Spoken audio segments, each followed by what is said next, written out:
Online and around the world via World Archery TV and the Olympic Channel, we are live from Berlin in Germany. This is your ticket to uninterrupted coverage of Stage 4 of the Hyundai Archery World Cup 2017, with 351 athletes from 50 countries making the trip to the German capital. This last stage of the 27th circuit is also the largest. It's the last chance to qualify for the grand finals in Rome in September. Today we'll bring you every arrow, every victory, every medal from Compound Finals Day. This is the 2017 Hyundai Archery World Cup in Berlin. Good afternoon, everyone, and welcome to the Lilly Hennog Sportsplatz here in Berlin. The archers here today will be aiming to emulate the amazing sporting record of one of the greats of German athletics. In the pre-war years, Lilly Hennog won 10 German national championships in 4 different disciplines and set world records in the discus, shot put, the long jump and the 4x100 meters relay. And it's in her honour that this arena is named. It's been specially repurposed for the archery action this afternoon, and that's what it's all about. All the archers you'll see shooting the compound bow with its distinctive mechanism of pulleys and wheels at the top and bottom of the bow. The weather here has been inclement all morning. Plenty of rain this morning, although it's slackened off a little bit this afternoon. And the lineup starting at 1 o'clock with the compound mixed team bronze medal final between France and Denmark. And we'll have the individual matches where we'll see Stephan Hansen and the world number 2 Sarah Sorensen of Denmark, as well as Turkey's Demir Emagakli, the 2015 World Cup champion. Braden Gellentin, the 2013 World Cup silver medalist, goes against countryman Steve Anderson for bronze later. And we'll see 2 appearances from Linda Ochoa Anderson, married to Steve but shooting for her native Mexico in the mixed team and individual competitions. My name's Stephen George, I'm your commentator today. With me in the commentary box with expert analysis and insight is John Knott, the GB coach who saw his women's team take a silver medal this morning. John, we'll talk about that match later. For now, welcome. There are conditions out there that aren't perfect for archery, so how did the archers cope this morning? This morning it kept changing quite a lot, and with the rain getting heavier and heavier, you had to really keep on top of your sight. The wind wasn't a factor, it was the rain dragging through.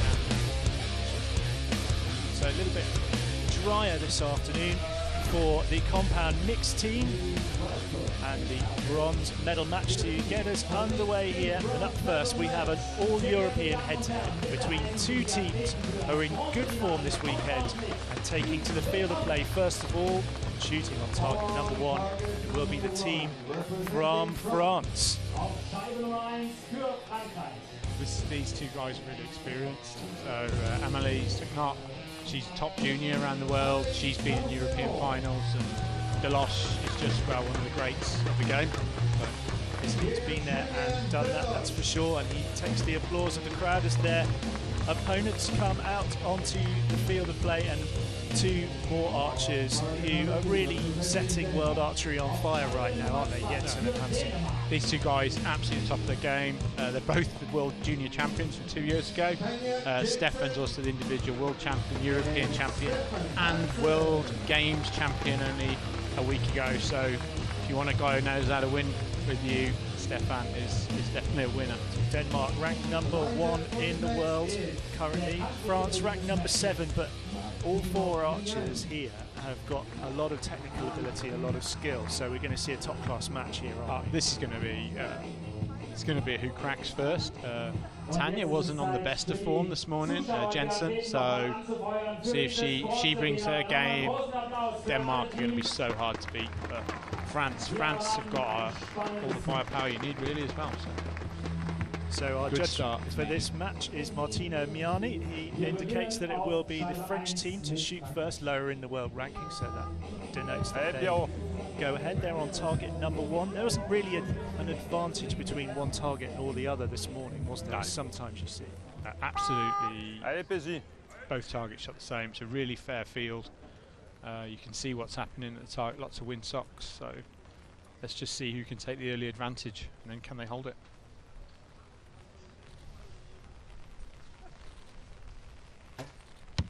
Deloche opens up with a 9. just 20 years old, Amélie Sansenot, takes aim for her first arrow of the match. No. And that's a 9 as well. It looks like there's a little more wind coming across than we had this morning.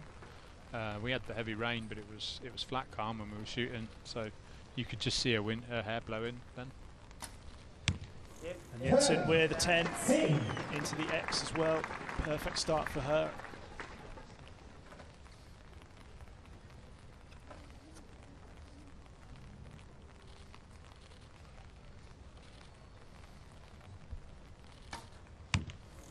Hansen with a 9. Interesting that they've all three of them have gone out to the left there, showing slightly different, but Hanson and Jetson have both already shot out in the arena this morning, so I always think that's a slight advantage if you know your field.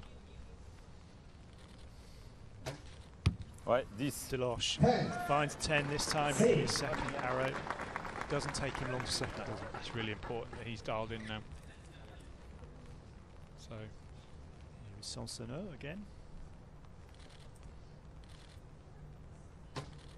Ouais, nickel.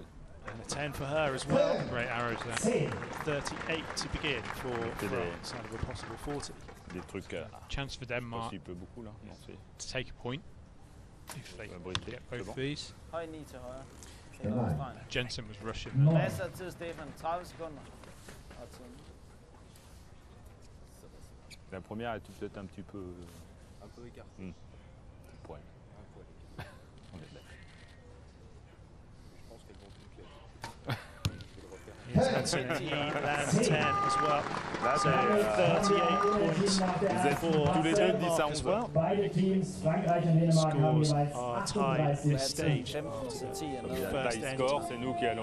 Four ends of action decides this level of match in this compound mixed team event, and Deloche just having a look possibly at what the other teams have done. Actually, he looked like he was flicking over to the other target with his binoculars just to see what conditions were doing for the opponents. Yeah, he'll be looking just to see where there are.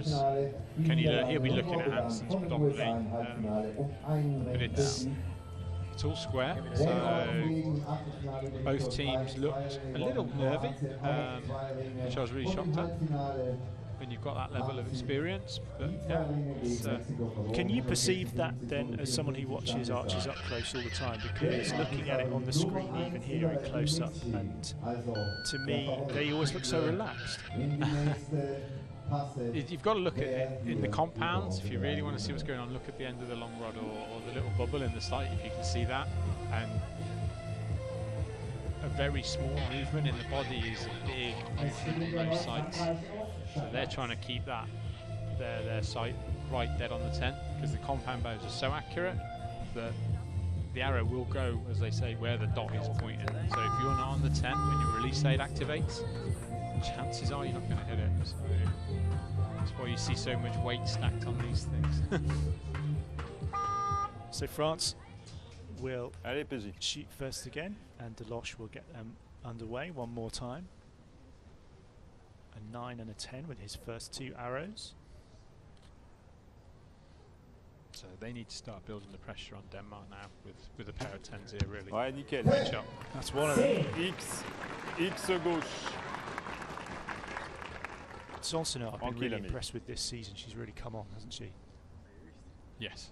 Yeah, she's always in the mix these days, particularly in Europe. And she goes a 9 for her. 9-7 en haut à droite. They should have a huge qualifying round here this week.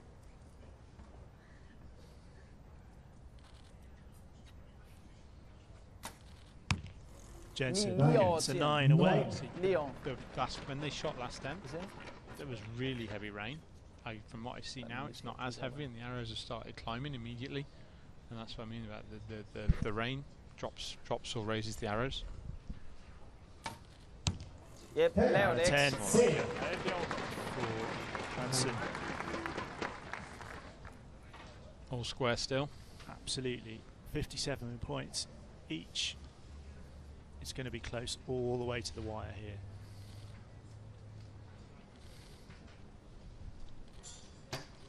Ouais, X. Deloche, X10. He's dialed in now.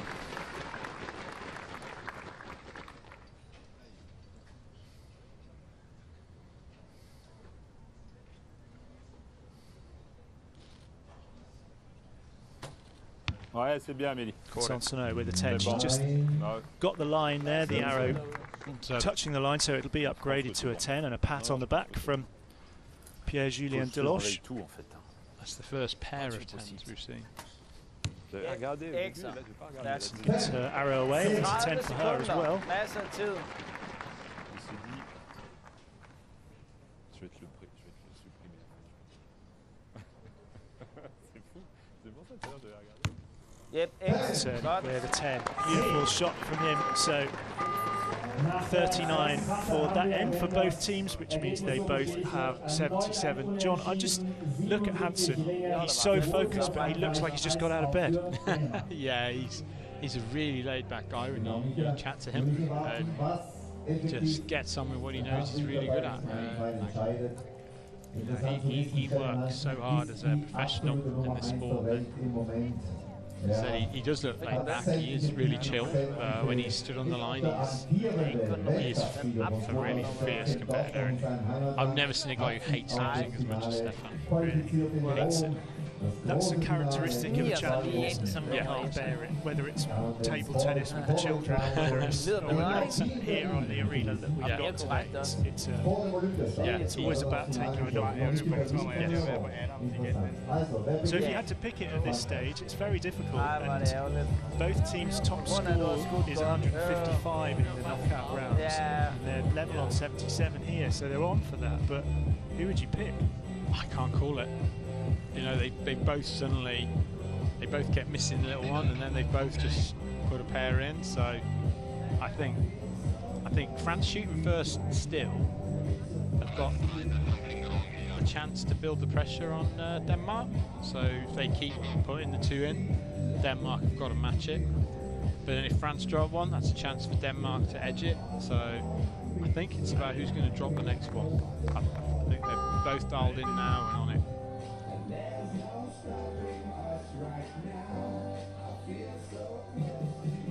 The French look more serious. They do. Allez. You never normally see a smile from Deloche until the last arrow's in the target, do you? He's a master of this game. Ouais, nickel, And a Petit. 10. X.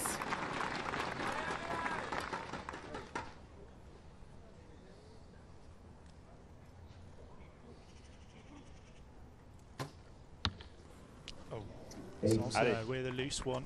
An 8 for her. Allez, Amélie. And we've seen in the morning matches that it's a shot like that that's made the difference between the victory and the defeat, isn't it? Yeah, there's a chance for Yep, 10. Denmark now to really punish the Allez, il en French reste for 3, that Cyril. mistake. That's why I C'est said le boulot it's sur le about who reste. stops that one error. So Hansen, individual world champion, ranked number 1 in the world individually, with good reason. Yep, 10. There you go. Allez, Pierrot. So that's hurt France. So it's a 2-point game all of a sudden.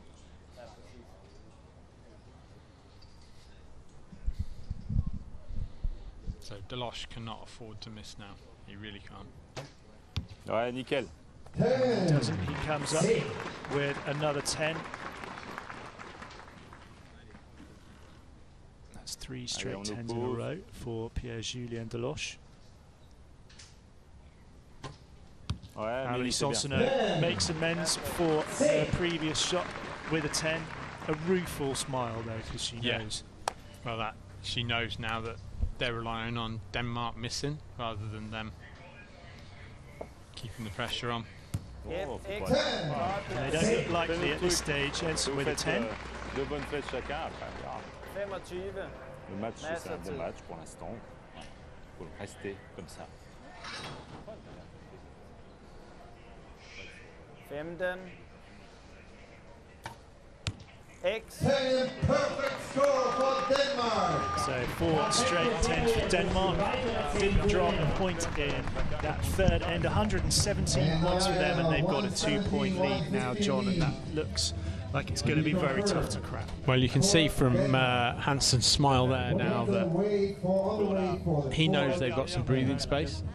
So it's slightly less pressure on them. So, you know, but the French now have just got to keep putting in two tens, and if they can nick one, then there is a bit more pressure on Denmark. So, but you know, the French have to shoot 4 tens to finish, build the pressure on the Danish, and just hope for the best.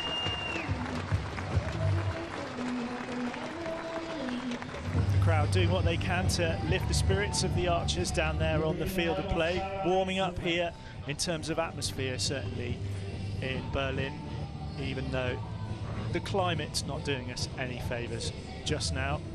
So we're down to the last 4 arrows for each team, and it is the Danes of Tonya Jetson and Stephan Hansen, both in their 20s, but both already super experienced on the world stage.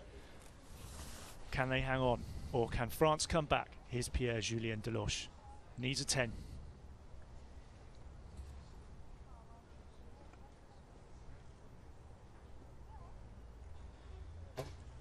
Ouais, PJ. Oh, it's a 9, but it's right on the line. I wouldn't like to call that from this side. I don't think that's sitting the right way. No.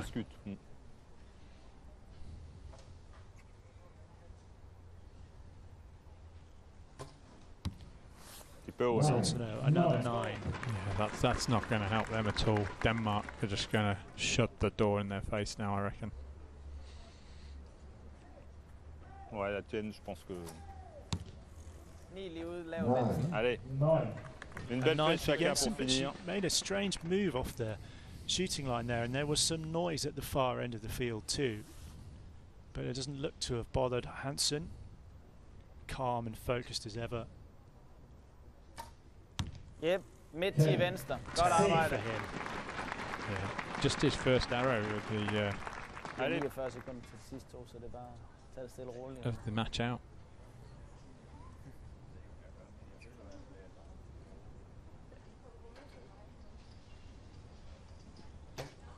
Ouais, nickel. Deloche looking for a 10, and he finds it.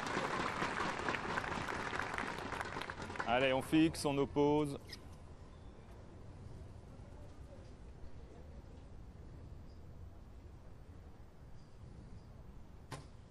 Ouais, nickel. A 10 for Sanson as well. So Great last shot there from Amelie, but she dropped a few too many out of 10 in that match. Yep, X. 10 for Tonya Jensen. 9 to win now for Denmark. C'est un beau match. Une flèche, c'est le jeu. Voilà, après, contre eux, on va pas attendre qu'eux fassent aussi des erreurs. On est sur une petite finale, on n'est pas sur un premier tour.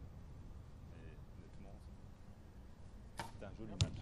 And there's a 10 from Stephan Hansen. It's turning into quite a day for Denmark. A bronze for Tonya Jetson to add to her medal earlier, and a second medal of the day for Stephan Hansen, who took silver in the men's team event this morning.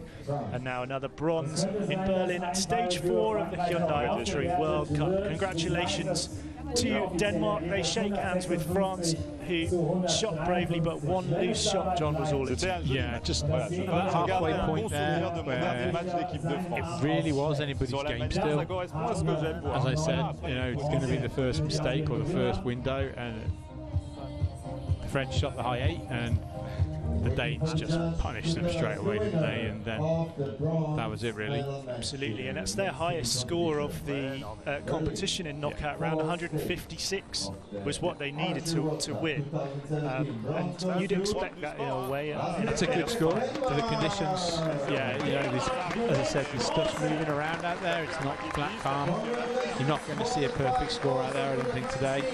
But no, fantastic. 156, it's enough to win. And as I said, when you've got the world, European, world and world games champion in your pair, you've got to feel quite confident. absolutely. And it's gone their way, and they leave the field of play. So that's our first match done and dusted this morning. Pierre-Julien Deloche and Amélie Sansoneau of France walking away empty-handed, but they'll be proud. I mean, the French team in the compounds have had a great season, haven't they? And they've appeared in other finals over the course of this World Cup. But it's been really good to see Deloche back this season on the World Cup circuit, you know, because he took about a year and a half out through personal reasons. He's a former world #1 himself. He was world #1 when he had to take some time out, so he's fought his way back into the French team this year, and he's had a pretty solid season, so see what he can do through the winter, and obviously he'll be working towards Mexico now. Sure. A lot of this week is seeing what people need for Mexico, which is the World Champs coming up in about 10 weeks, 8 weeks. So here we go then, the compound mixed team gold and silver medal match. The bronze is decided. Now it's time to see who will take away the ultimate prize. And two teams geographically near to each other, but different in terms of abilities and world records and their track record on this world stage. And taking to the field first of all in the blue and red, it will be the team from the United States of America. Both of these archers have been out on the field already today, so maybe that'll be an advantage for them. Paige Gore, who took a gold medal in the women's team event earlier, and another gold medalist for you there. Braden Gellington, another one of the stars of the sport. Both of them looking to add another medal to their tally from this morning. These guys are absolutely on it this week. This is the best performance by a US compound team for a long time this week. People have had the measure of them the last 2 years, and they seem to really be back on their game, getting ready for World Cup finals and Worlds. So, yeah, that's a highly experienced team. So these guys will have something to say about it, though. The Mexican team on target 2, Julio Fierro waving to the crowd there, and his teammate Linda Ochoa Anderson, ranked #6 in the world this year and 6 at this tournament, and they have the highest score in the knockout competition as well, the Mexicans, with 157. So despite what you said about the USA being really locked this week, actually they've got a tough ask to beat the Mexicans, and in finals you never quite know, do you? No, you don't. I'm going to make the USA favourites this match. I just think they're on it, but the Mexicans, these guys can shoot. Linda is a phenomenal shooter. She's been in this game 10 years. If she's at her best, Mexico can win.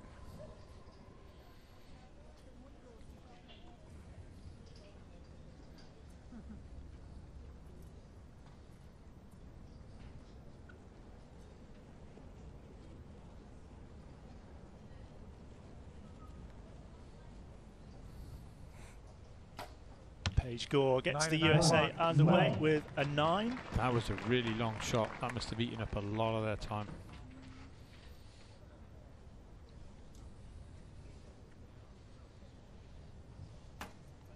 Yep. Gellington taking much less time, maybe to compensate. And a 10 for him.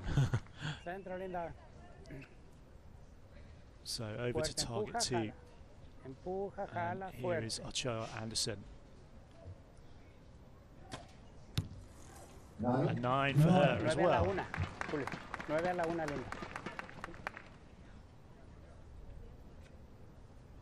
I love their tops promoting the World Championships. Mexico.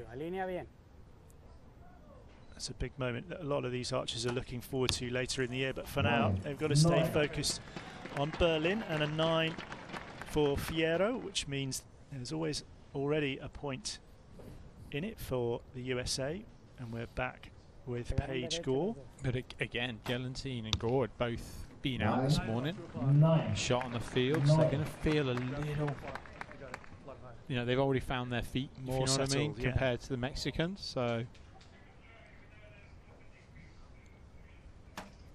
yep. 10 for Right Galantin. at 12 o'clock. He's really, he came out and he was dialed right in, so good shooting from him. The US archers are on the same target that they used as well, aren't they? Oh, Galantin is certainly actually, yeah. 9. She needed a 10 there. They don't want to get too behind this early on. It's a long, that's a big gap.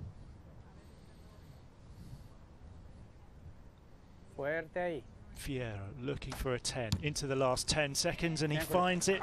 37 points for Mexico with their first 4 arrows. So it's just a 1-point game, and Mexico very, very keen not to let the Americans get away from them even at this early stage. No, that 10 there for Fierro was a big 10, if you know what I mean. He needed that, because if they got 2 behind, they'd be really in trouble. So they'll be shooting first now, so they get a chance to put a bit of pressure on the Americans to match them if they can shoot 10s.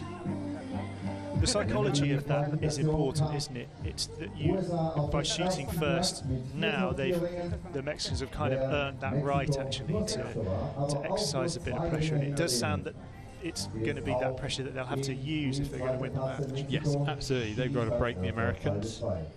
So, and you do that by shooting more 10s than them in that sense. A bit crazy, but you know, you go up knowing you've got to shoot 2 10s, you know, it can help. Yeah, it's almost as if your score comes backwards from 10, doesn't it?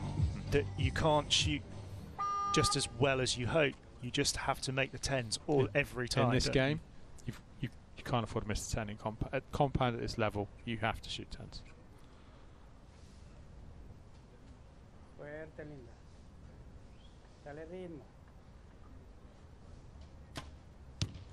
And there's one. She's in now.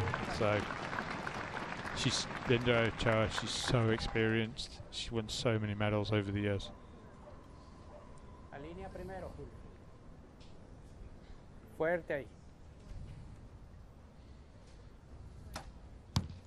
Fierro finds the 10 as well. 2 straight 10s from him. That's what Mexico needed, and the Americans will have, you know, heard it, seen it, so now they know they're in a match. They've gone in a match now. Yeah.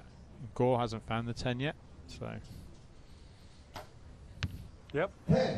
She has now. That's a good one.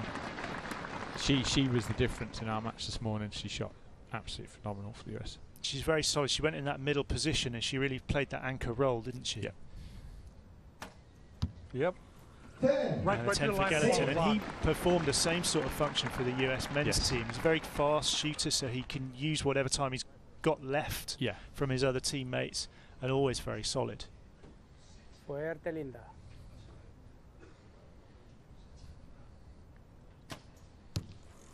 And a 9 from Ochoa Anderson.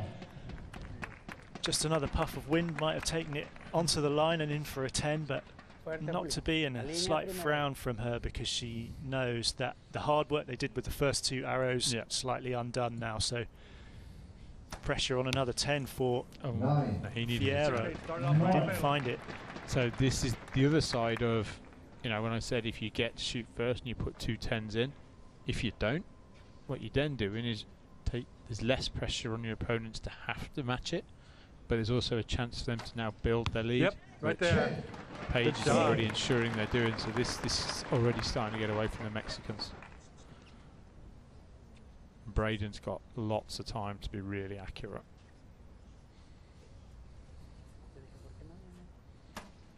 Yeah, right there. He doesn't need much, and he finds a 10. 78 points for the United States of America.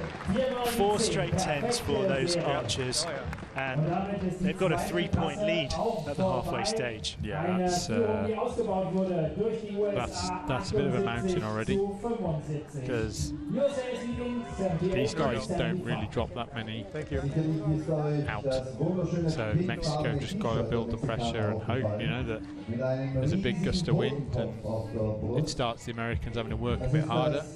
With the exception maybe of the men's team event this morning, we've seen a loose arrow somewhere along the line, haven't we? Yes. Now everything's been in the gold so far in this match, but there's at least the possibility of someone sending down a loose one or two. Yeah, just that odd arrow, just that long hold, that hold, you just want it to go off, and the dot starts moving around, and you get what they call a dip in compound. It's when just as you break in for the execution, your sight dips, and you can put a low 8 in if you're something like that, if you're really unlucky. So a Mexican team waving their flag in support of Hansen and Fierro, and here she is. And a 10 for her. Yeah, she needs to keep it there now, though. It's less pressure also on her teammate if she leads off with a 10. Ahí estás alineado, fuerte.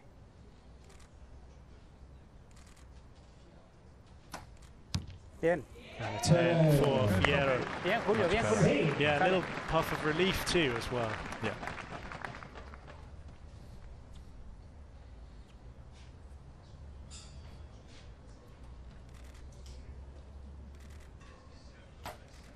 Yep, right there. Each score finds 10. Yeah. She's got It's one of her mark previous now. arrow marks as well. And Braden has been dialed absolutely in on the dot in this so far. Yep, right there. Hey, Swing right away. Don't 12 they say o'clock, someone that's doesn't big look dance, like dude. they're not going to miss? Vamos, Titi, vamos, Titi. He's a psychological shooter as well, Yeah. Galantin, though, isn't he? He uses his expressions and his body language on the line just to let his opponents know where he is and that he's Really on top passionate. form. Yeah, he's so passionate. There we go. That's more like it. Too nice, right in the middle there. 15 ahora. Alinea. Okay, into the last 10 seconds. 5, 4. Down it goes. What a cool shot that was. 40 points. Perfect 4 10s. There's a little bit of relief on his face there, I think. That's more like it, but America are just so on it right now. Yep, X, good shot. Yeah, another 10. Look where the American 10s are. They're all high in the 10, and they have set their sights like that on purpose because they know if the rain's coming, it's dropping them, or if like I was saying, if you just dip a little on execution. So they're actually sighted Yep, X again, good shot. at the top of the 10. That was actually the easiest 10 I've ever seen Braden shoot.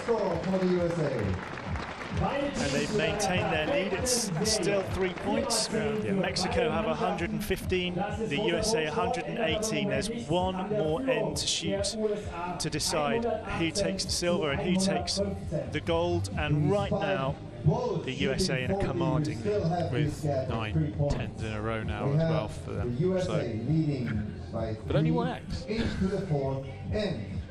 But that's quite something, isn't it? I always marvel at the fact that they have to step away from the shooting line in a team match and then step back up again, and they still manage to find almost the same spot on the target. 50 metres away, what is it, 4 centimetres in diameter, something crazy like that. I think the shooting Galantine's doing right now is the best bit of shooting I've seen all day by anyone so far. So, but Mexico have got to, they've got to shoot 4 10s, and they've got to hope that some the Americans kind of lose their head a bit, maybe. But if you look at Galantine right now, he's in the zone, isn't he? That isn't, yeah, it's a big ask.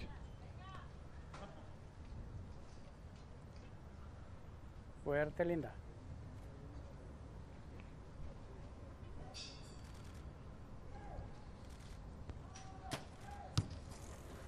And a 9 to start off.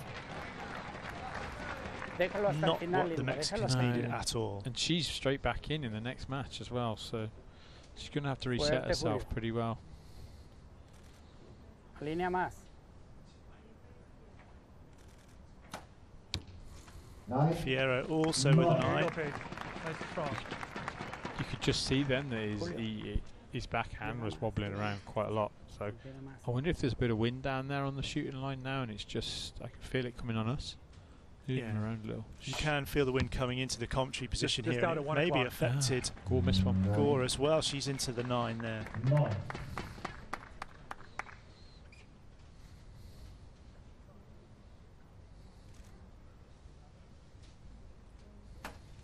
Yep. Gallatin with the number 10, almost walking off the line before the arrows come out of the bow. Incredible. Those seconds are important.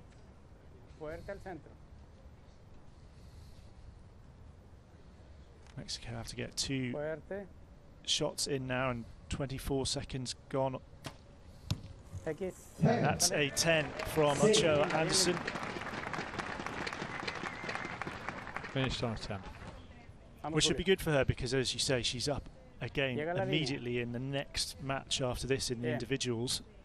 But Fierro focused on his job, and a 10 from him as well. So they've done all they can. 153, a bit below par for them this week in terms of the scores they've got in match play. Rock solid. Yep, X, good shot. And another 10 for Mexico.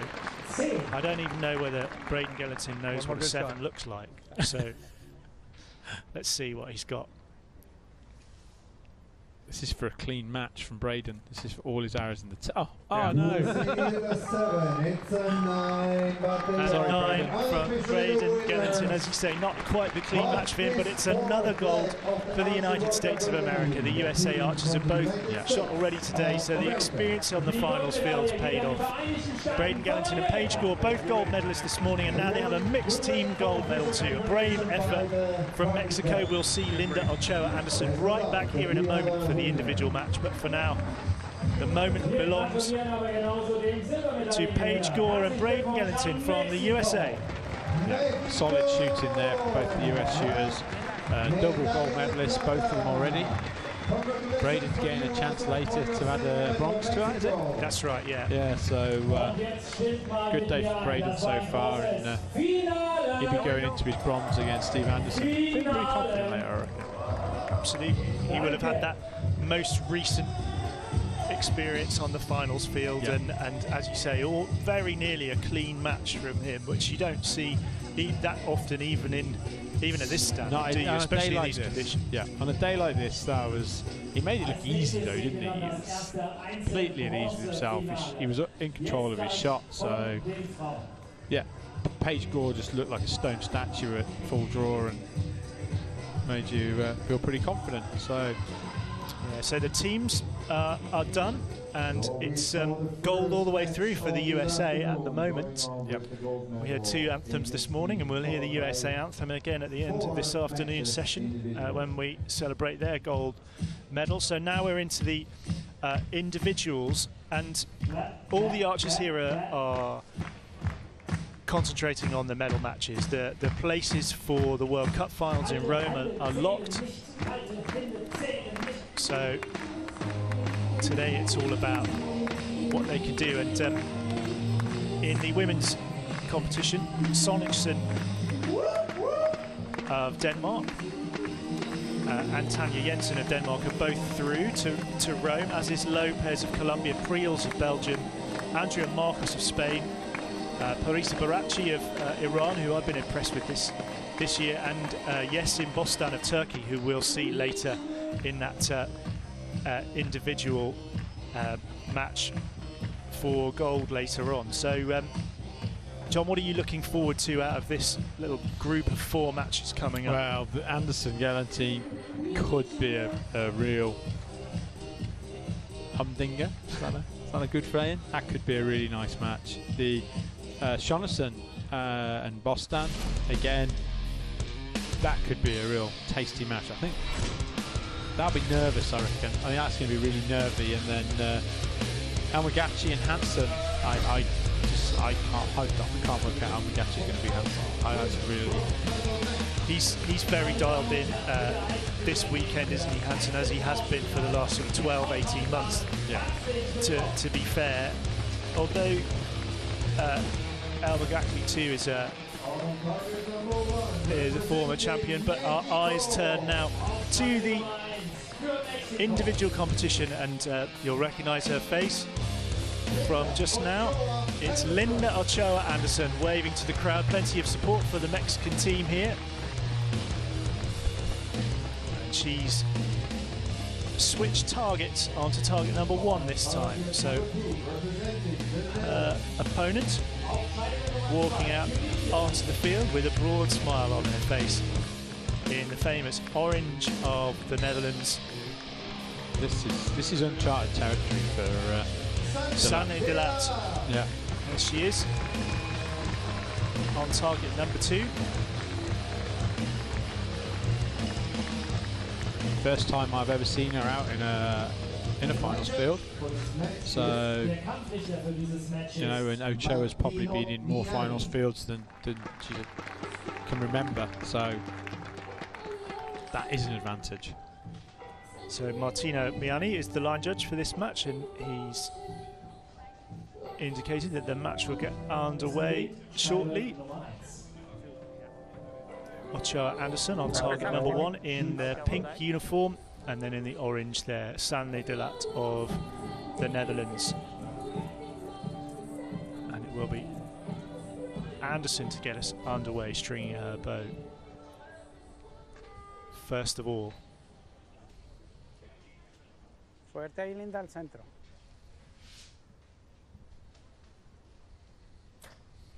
Yes. And straight away, it's a 10. Yeah, that's really important for Anderson to hit straight back in with a big 10 like that. She finished with a 10 in the team match and started with a 10, as has Sanne de Laat. That'll ease her down. She'll confidence to be there straight away. So.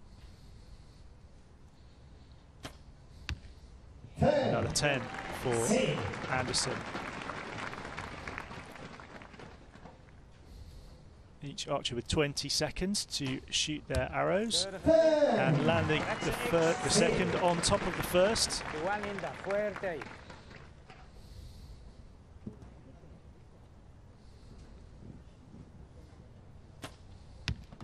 And 3 perfect 10s for Linda Ochoa Anderson. Begins with 30 in this first set. And it's a 9 for Sanne de Laat. A high arrow there, John. You see her hand just come down, broke on execution. It didn't come quite straight back, so it could have been a little bit of pressure pulling that arrow up there. But no, she looks really at ease. I know Anderson got the 30, but I don't think that's going to worry de Laat too much. She'll be shooting first now as well, which is a chance of pressure on Hansen. Solo que vea muy necesario al final te So cuento, 29 points for Sanne de Laat of the Netherlands, 30 for Linda Ochoa Anderson, who you see there on the screen with her coach. As her agents pull the arrows from the target faces 50 metres away. You don't always get that appreciation of just how great the distance is when you see it on the TV. No. The wide shots sometimes tell you how far the target is away, but 50 metres sounds like a million miles to normal people, doesn't it? But it's what these guys are accustomed to. And it's the size. What the other thing you don't get is the size of the target. The entire target is only, you know, is under 80 centimetres wide. So, as you said, the size of the 10 is 6 centimetres, and that is not big. And these guys, I imagine they're both shooting towards 60-pound bows. De Laat on the line between 9 and 10. That will be a 10. Yep.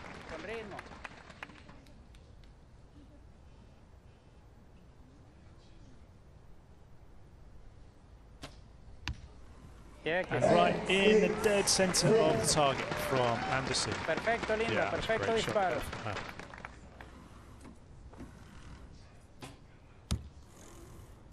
Rechtshoge 9,5. She knew it, didn't she? The minute it broke, she knew it. Fuerte, con ritmo.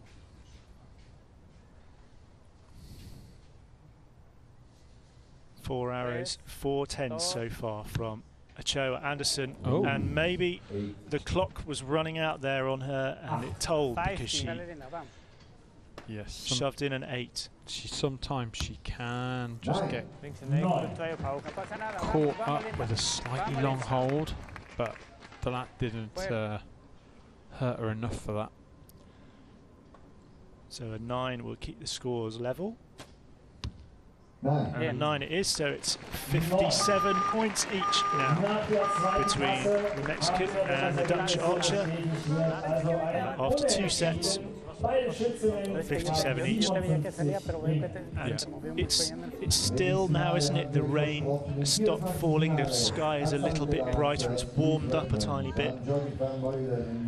But the wind, I keep feeling the odd gust of wind coming across us here. And it always seems to be just as an arrow doesn't quite hit the middle, if you notice that yourself. But does it make a difference whether the wind conditions are different at the shooting line and at the target? So you might find that the wind's blowing a little bit harder where you're stood compared to where the arrow's going to land. Well, there's 2 things. What you don't want is the wind buffeting you on the line, which I don't think is a factor down there. That's a great image. But what's happening is the arrow probably getting to the end of the stands and then hitting the wind.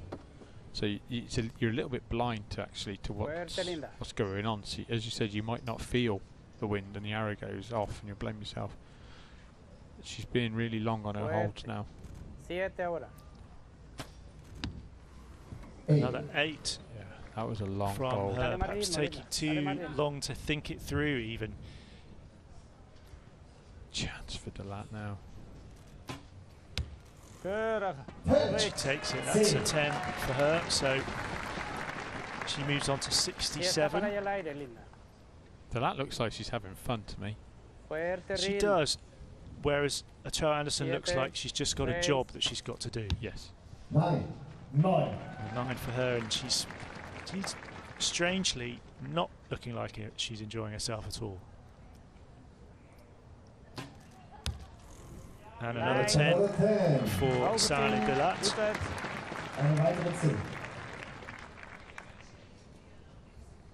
Fuerte, linda, fuerte.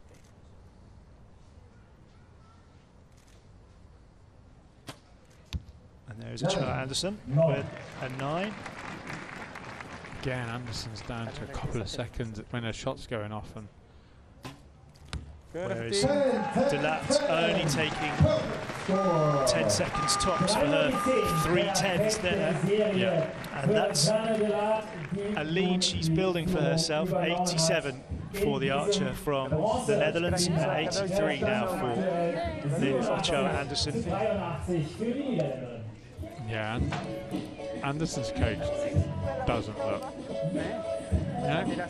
Didn't look very. He didn't know what to say then, did he? He was a bit like lost for words. It's really important that a coach can lift an athlete back up if things aren't going their way. Give them something to think about, or just a little joke. Anything, you've got to try and snap them back into being with it, you know? Come on, this isn't over. Keep going away, keep shooting 10s. That's all you can do.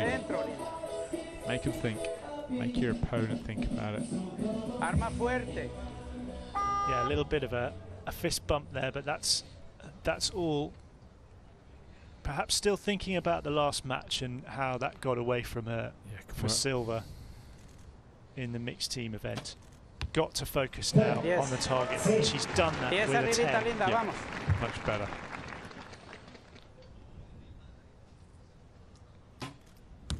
Her opponent on the other target with a smile. It's now on a roll. 4 in a row. Fuerte al centro. 9 for Ochoa Anderson.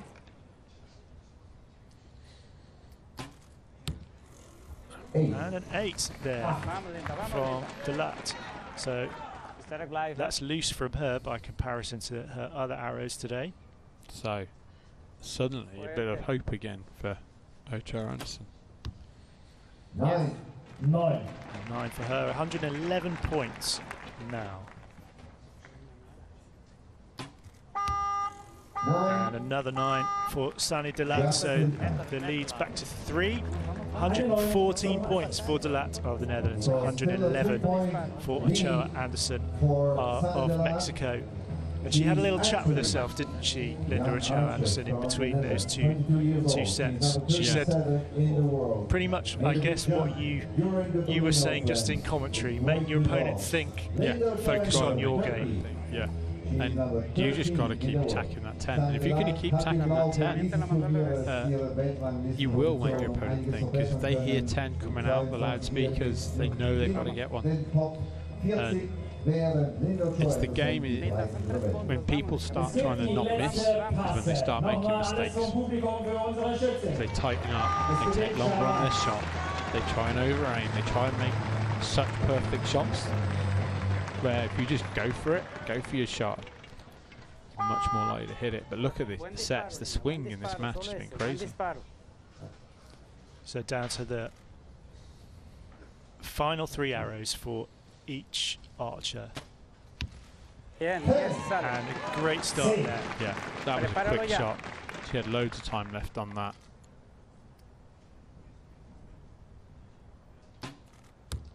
And another 10 for Delat. Confident. Comfortable.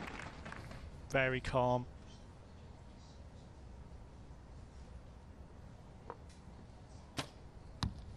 And 9 for Anderson. It's not going to help her repair that 3-point gap.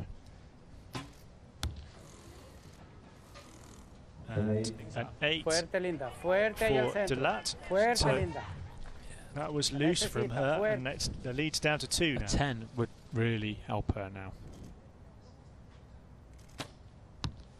Not quite. 9 for Ochoa Anderson. Another long hold for her there. And Sani Delat knows that an 8 will give her the bronze medal here. It's a 10. What an amazing finish for the young Dutch archer. Sani Delat embraces Linda Ochoa Anderson. 2 appearances for the Mexican archer and 2 defeats actually, although she has a silver, but it is Sani Delat who takes the bronze in this match. Congratulations to her. She looks very happy with her week's work. She holds her bow in the air. Congratulations to her. And that's quite a performance from such a young archer, isn't it? That's very and amazing to win a World Cup bronze medal on a stage like that. On your first appearance out on the big stage is impressive. Yeah. Following next will be the gold medal match.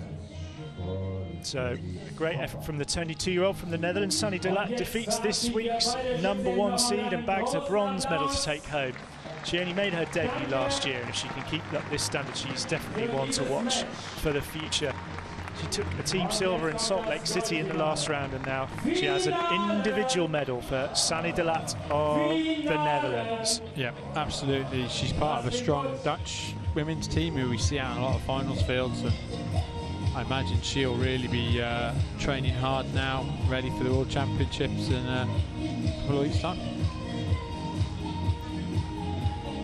Yeah, Delat's not going to the World Cup finals in Rome, so really focusing on the match. And I love it when they finish the matches. Whatever kind of match it is, there's always an embrace at the end, isn't there? Absolutely. Yes. They were even talking to each other on the line. You could hear, I think. Yeah, that was really good. Good match. A lot of swing in it. So here we go. So finals. So, the last women's match of the day. It's the compound women's individual match, and I'm really excited about this one because Sarah Sonicsen of Denmark's really stepped up to the plate this season. And yes, in Bostan of Turkey, less well known, I guess, on the world circuit, but still a really, really cracking archer. And I think this has got potential too, hasn't it, this match? I think this is going to be a really nervy affair. I don't know why. I've just got a big feeling about it. I think they both want to win the gold very, very much. Sonicsen especially really wants to win this gold. So here she is, just 22, Sarah Sonicsen. She's made the #2 spot her own and is breathing hard down the neck of world #1, Sarah Lopez, this season. Both archers have qualified for the World Cup finals in Rome, and here she is, shooting on target #1, representing Denmark. You've seen her already here this morning, Sarah Sonicsen.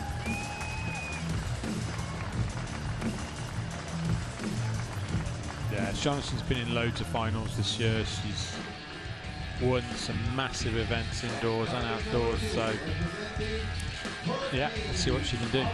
So here's Jetson Bostan, ranked number 6 in the world this year and 22nd in the rankings for the competition. Jetson Bostan.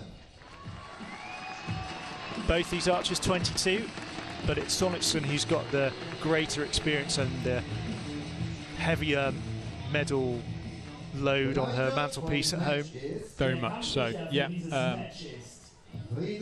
Bostan's been in, she was in the World Cup final last year. She's been in finals. She's never, I don't know if she's shot for gold before. I know she's shot for bronze in Antalya herself, but she's a consistent shooter. She's highly experienced as a junior, you know, for years in finals. So I don't think she'll be out of her depth out there, but Jonathan, she knows how to hit the hell out of that 10 ring. So Bostan's best place in the World Cup circuit this season was 9th in Antalya in June, and she gets us underway in this gold-silver medal match. What can she do? It's a 9 for her to open up with.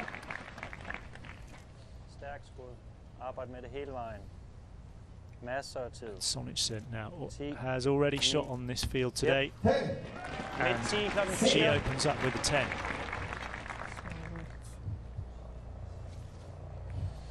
So Jonathan has been in 3 finals and never won the gold in a World Cup. In a World Cup, even though she got to #1 in the world, dethroned Lopez. Tonya won the gold at that stage, not Jonathan. So this is Jonathan's chance, isn't it? Yes. 9, 10, 10 for Bostan, 29 points. So a 9 to stay level for Sonicson, and that's what it is. So 29 points to open up for each of these archers.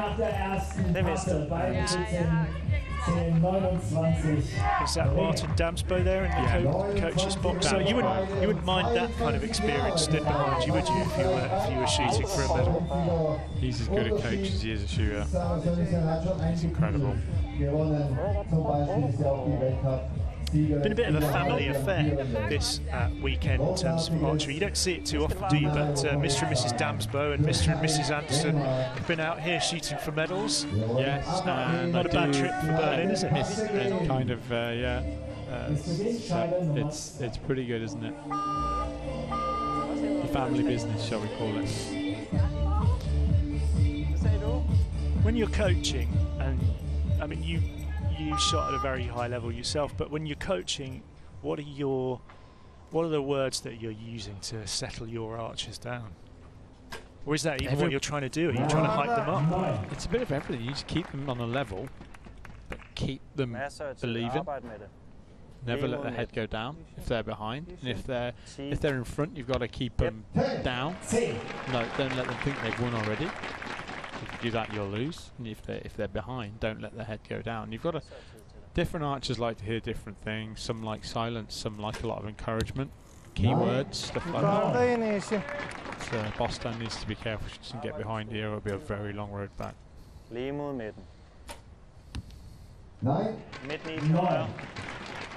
Just a point in it at the moment, but as you say, you wouldn't want it to get any wider than that from the Turkish archer's perspective. She's nervous. You can see her back shoulder. But a 10, despite the wobble.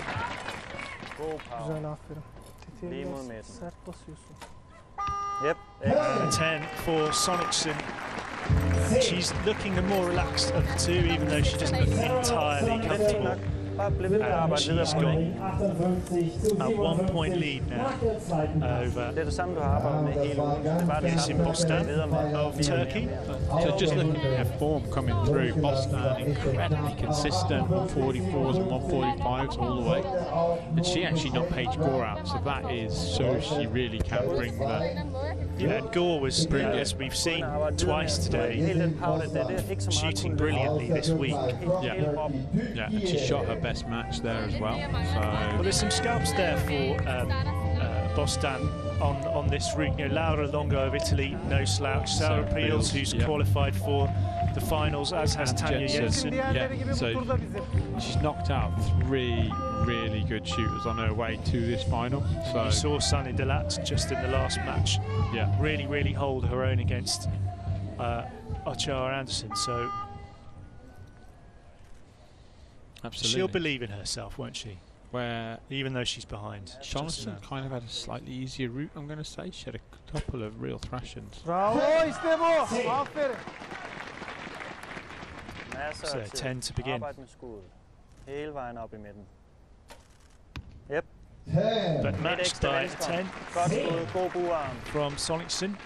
As you say, the names on her list on the way through this competition not as big, although Gerda Roux of South Africa was in the women's team bronze medal match earlier today.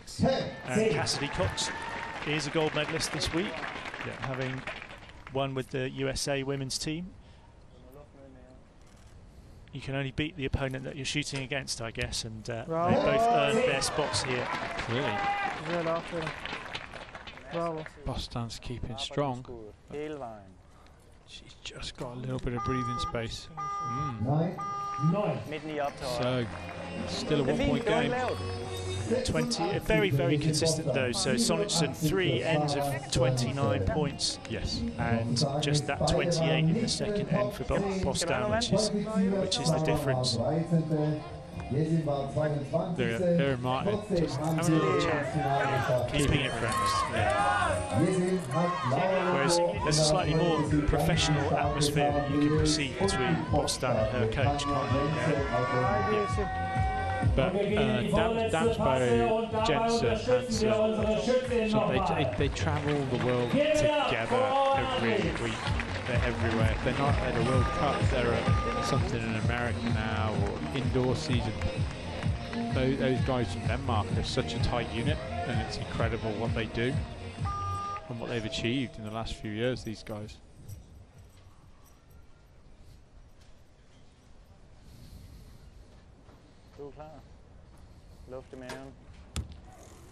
Silence in the crowd for that 9 from Bostan. You can sense the tension here now. And another deep breath from the Turkish archer. She tries to relax herself, but a 10 from the Dane. Sends it to a 2-point game now. Twitchy on the line from Bostan, but she lands another 10. Not looking too happy or relaxed. Whereas Sorensen looks like she could stand there all day. Back to 1. Thought that was a 9. Yeah, there you go, back to 1 point. A great 10, big 10 from Bostan. Another 29 end for her to take it to 115. And a 9 from Sonicson, so the lead's disappeared. It's back to 115 points each, and we're into the last end. So it's winner take all, really. Everything else, slate's wiped clean, 3 arrows each. Went to 2 points there after the first arrow, but Sonicson with 1 just under and 1 just above, and Bostan hit back with 2 impressive looking 10s, really strong form on both of those shots. So we'll be on the original shooting order, so Sonicson will get to shoot first. I think that's going to be important here now.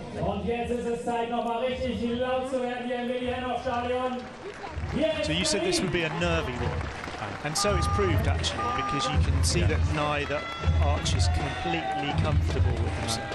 Every time Sonicson's had a chance to shut the door, she's put a 9 in. So maybe it's the fact that she's never won one of these. You know, and she's got 3 silvers. She's going to want to break that and not.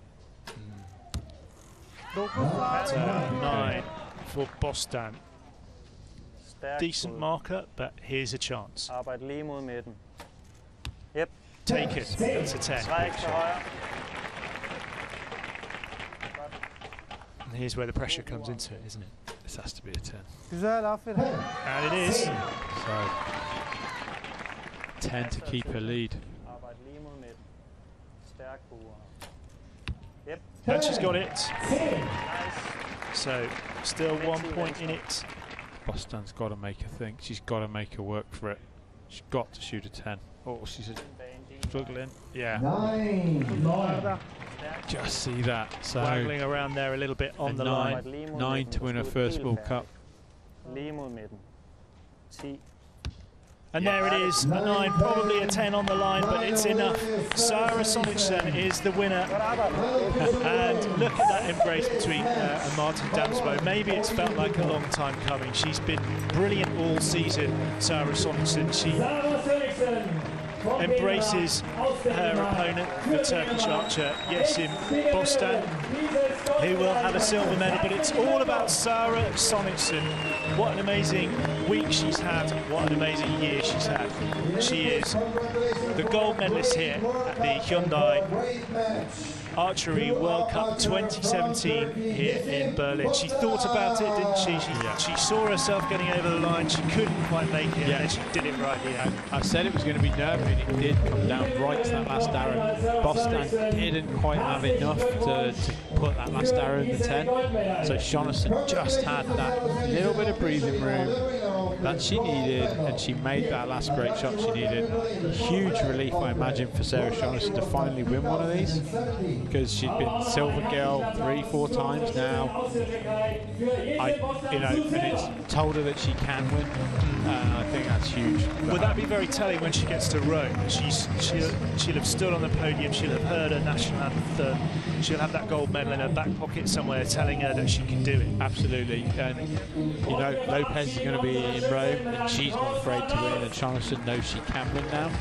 So there's less, maybe less pressure now she's finally won a real big shoot, and we'll see her go forward from this year. I think she'll start dominating even more. So we've seen all the women's archers today, and earlier in the competition this morning, your team, the women, acquitted themselves well for a silver medal. What are your feelings about how it's gone for the British girls this week? It's been an absolutely incredible week for Great Britain women's compound archers this week.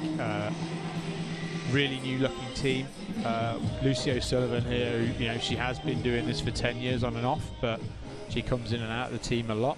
So she was our really experienced shooter this week, and then we've got a junior archer and a girl who's only ever shot one of these before. So for them to really gel as a team and win some big matches over 3 really big teams, Denmark, Mexico and Italy as well, all 1 point matches right down to the last arrow.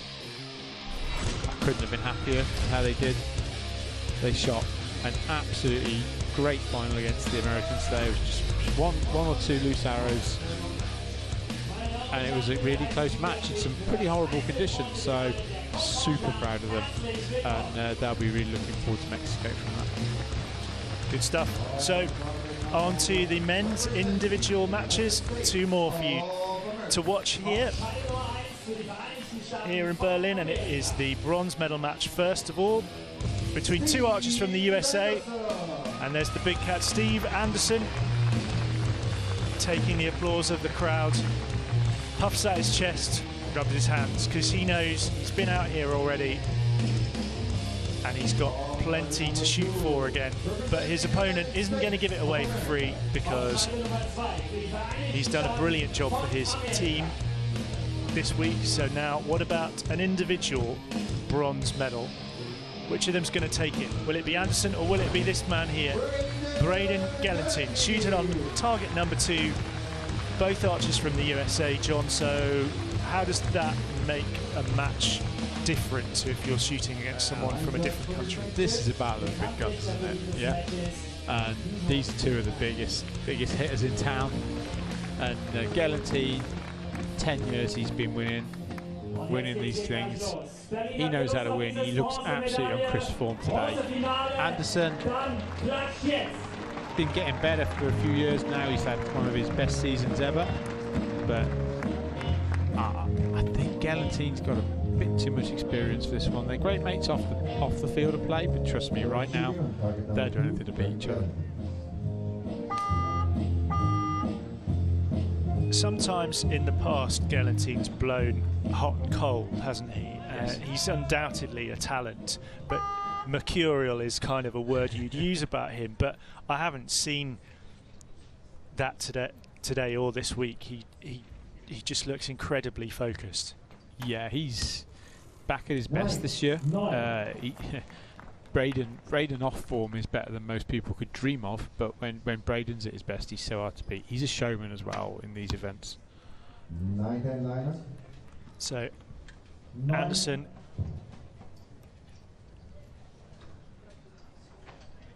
with a 9, right on the line though, so looking like a 10. And doesn't take Gelentine very long to find the 10s.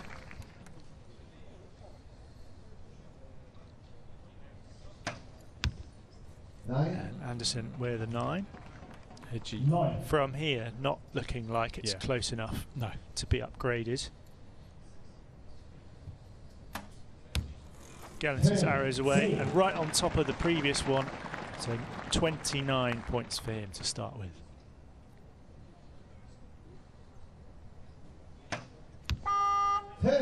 Hansen taking a little while just to settle himself down on that one. He's wobbling slightly. Yeah. I imagine they've shot a lot of hours on the practice range today. I know what they're like.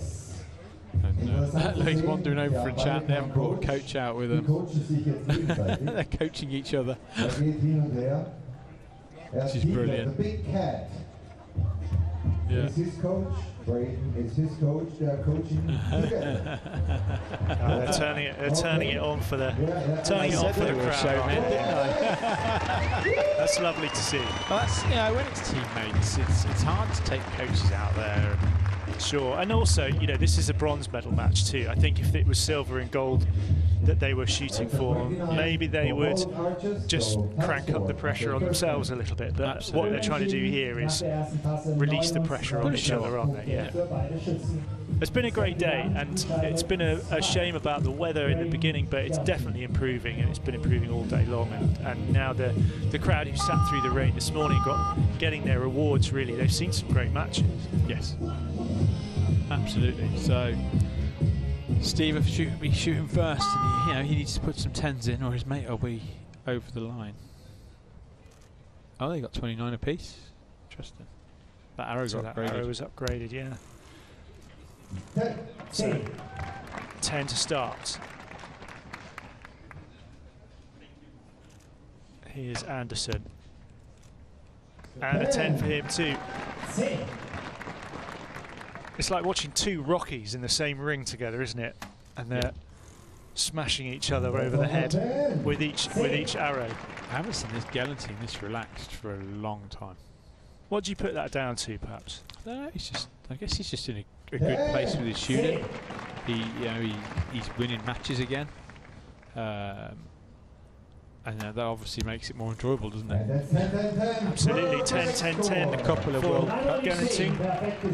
He qualified first and went out to the guy ranked 64th, and that hurts. So look at that, 3 perfect 10s for each archer, and it's still tied, 59 points each after the first 2 sets. Remember, there's 5 ends that they'll shoot. They're on 59 each at the moment. Do you think, as we get deeper into this match, that the laughing and the joking will just subside a little bit? When it gets down to the last 3 arrows, perhaps they'll go into themselves a bit more. If somebody gets ahead, the other one might start not being so happy. Es beginnt erneut Scheibe Nummer 2.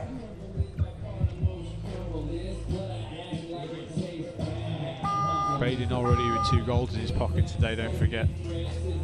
Absolutely. So you will want this bronze to go with that.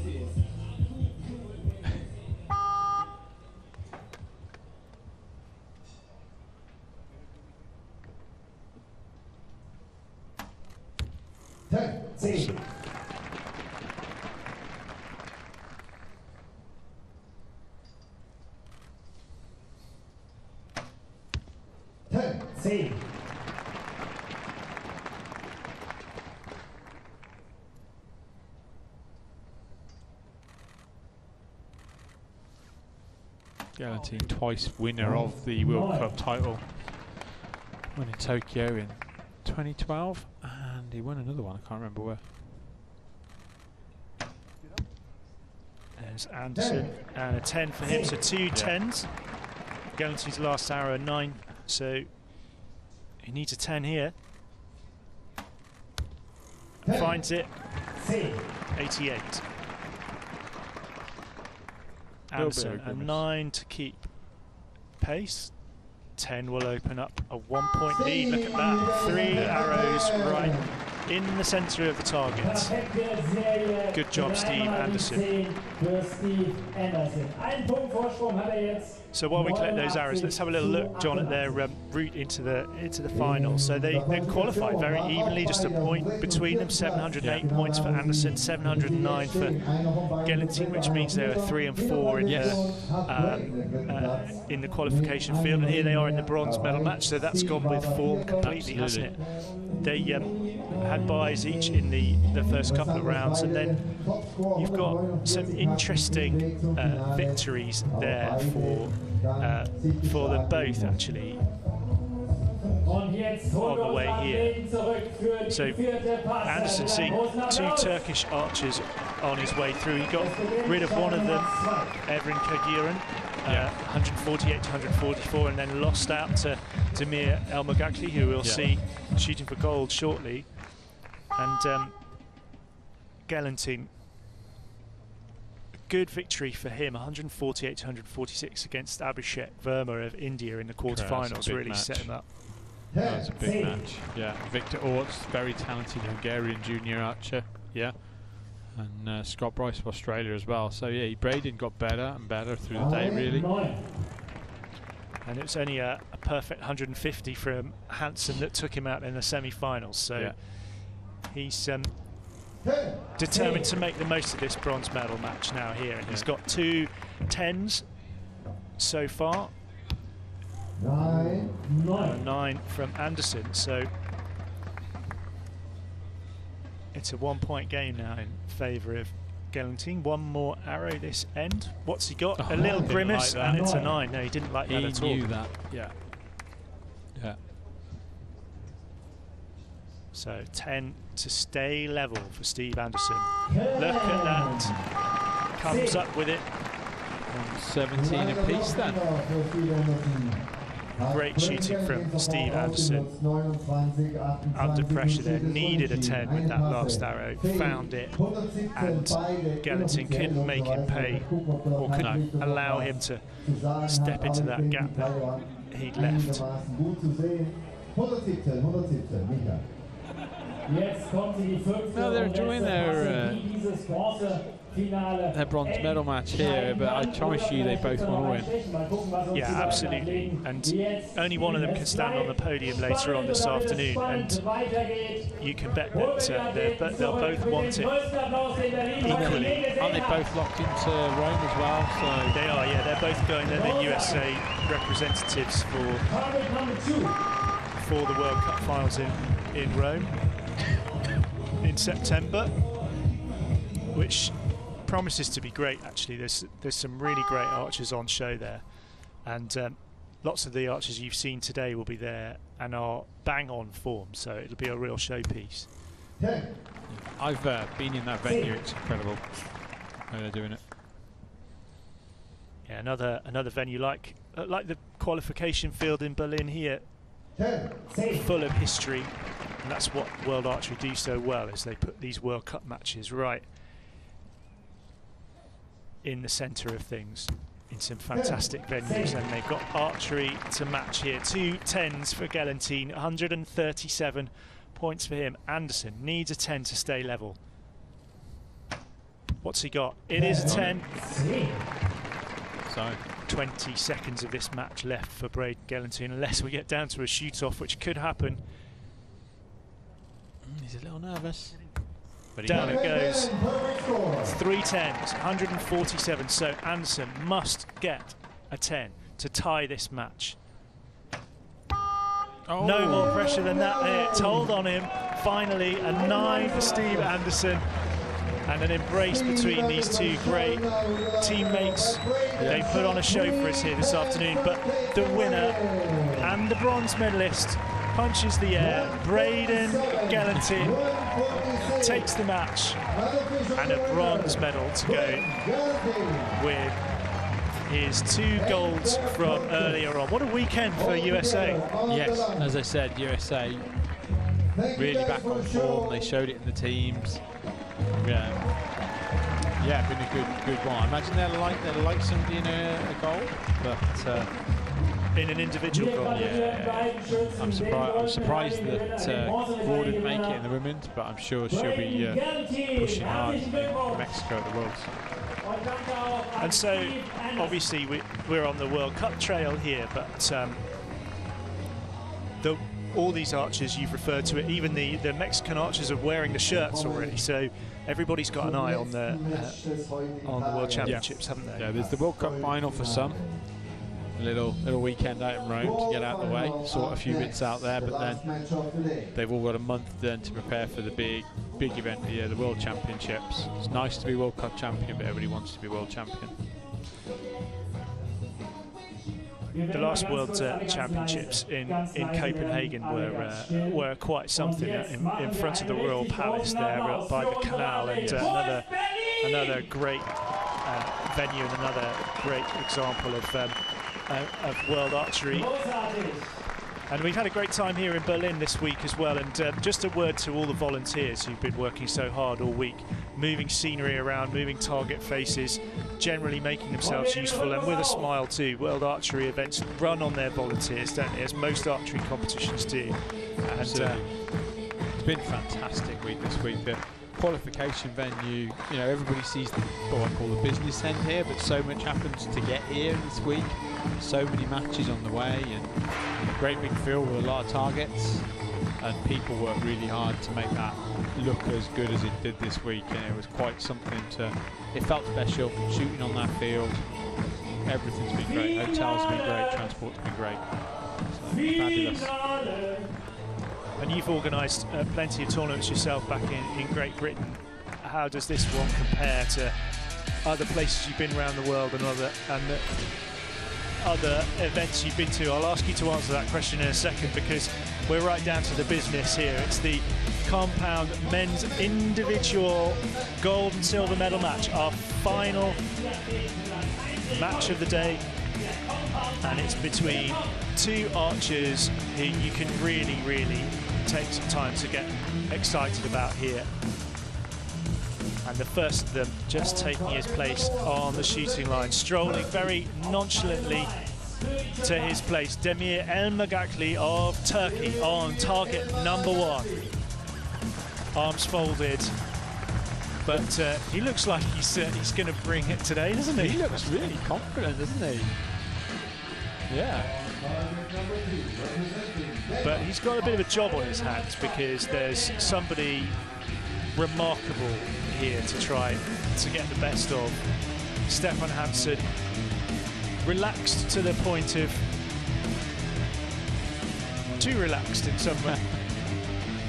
Yeah, Hansen in some ways, phenomenal. but his hat's off and his arms are in the air, and the crowd love him, you can tell that. And he's shooting on target number 2 for Denmark. He's had a great weekend already. Yeah, Stephan is, you know, he's in so many finals, so many last 4s. It's incredible in a game that is so tight of millimeters. He is always in the mix. You know, indoors, outdoors, field archery as well. Now. Yeah, you look at his just there every time. So an individual field archery, silver medal in Dublin last year. Indoors as a team archer in Turkey last year as a silver. He also won the European Outdoor Championships last year as well. He won Copenhagen. He's incredible. So Demir Elmagakli opens up his first arrow. Is a 10. Not messing about. Elmagakli won the World Cup final in Mexico City in 2015. 2015, and that was some turn up for the books, because You had Anderson, you had Schlosser, you had Damsbo, you had so many top names in there that day, and no one had really heard of Demir then. And yeah, he just came through, and people kept making mistakes around him, and he took them.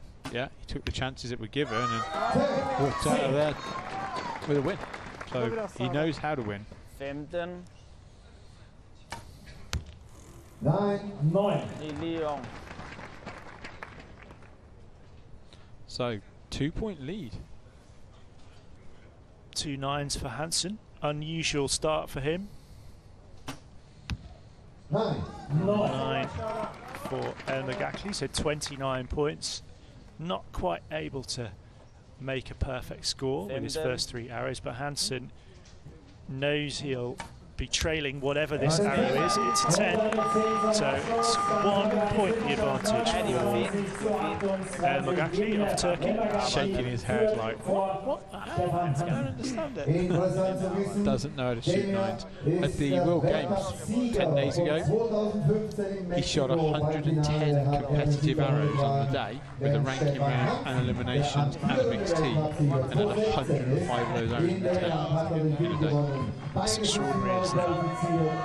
It's mind-bending. I can't, almost, they were competitive arrows, every one of those. And as we said, I mean, you look at his qualification for and the knockout rounds for this competition here. I mean, 2 of those rounds were 150 scores. The other 2 were 149.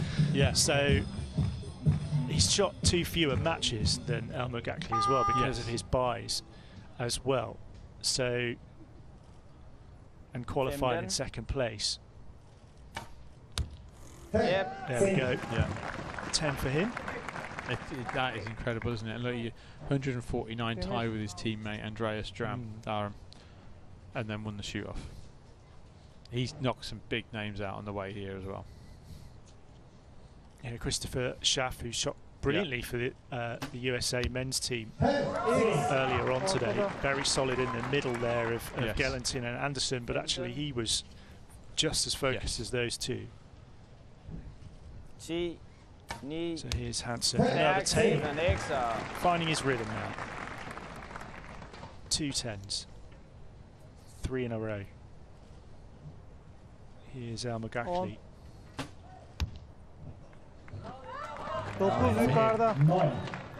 So scores even at the moment. Hansen, 3 10s.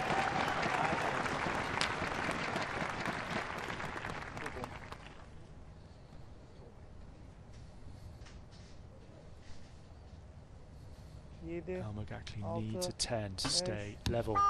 9 it is. Almost on the buzzer. When Stephan Hansen opens up with 2 9s and you're given the gift, you can't afford to shoot 9s after that, because he's going to close that door and start shooting 10s. Do you think that was the moment, even right now, in the very early stages of the match? You know, there was a little chink, a little glimpse.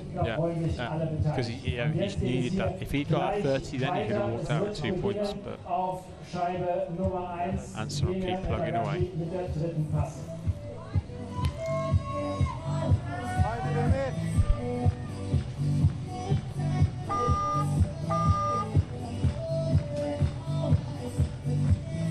So this is our last match of the day. If you've been enjoying the action, you can follow us on Twitter as well, @World Archery, and the hashtag is WC Berlin. Do join in the conversation if you can.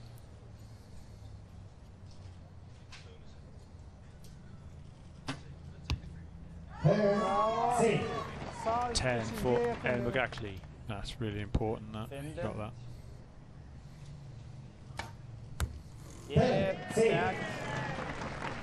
Right back at you from Hansen.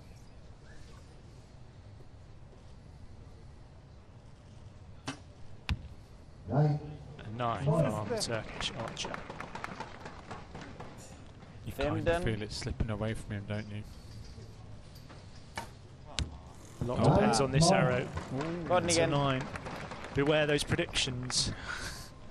I've cursed 2 people now. point in it. 10. That's important. A 9 to stay level for Hansen. Snatches at him. There's an 8 from him, so he's given those 2 points away. Shakes his head. A little bit of competition fatigue maybe for Stephan Hansen. Unbelievable. He's not happy, is he? So, silver in the men's team event. And a bronze in the mixed team event. And Hansen really wants the full set. Yes. A gold here would be a nice little collection, but he's not going to be able to walk away with it. Oh, through his release aid. Oh man. Wow. So come on then, coach. What have you said to him? I'm not predicting anything again now. Unbelievable. I can't believe you did that.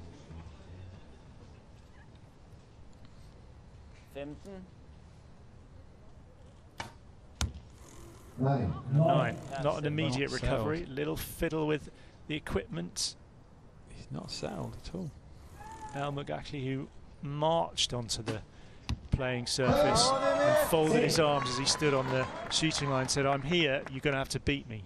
Yes, yeah. And that's exactly what he's doing, isn't it? Maybe Hansen got a bit overconfident. Could be. That's a 9. Don't think that's close enough. More adjustments, which you don't see at this stage, really, do you? You're either dialed in now or you're not, and he's twitching. He's gone from 2 up to 3 down. 10 for McGackley. 4 down. 3 down. The gap is 3. Really needs to focus. That could be a crucial arrow, that 10. 113 for Hansen. Here's a man who's shot 2 matches in competition where he hasn't dropped a single point. And he's giving too many away here to McGackley, who's shot 3 10s in a row. And it's a 3-point advantage he takes into the final end. That's huge. That's unbelievable, yeah. I know. So I don't think Hansen will get that middle arrow upgraded. Didn't look quite close enough, did it? No way. Yeah, that's a mountain. And yeah, Hansen's stood there, you know. I don't think there's any words you could say to get that rage out of him now. He's not a happy man.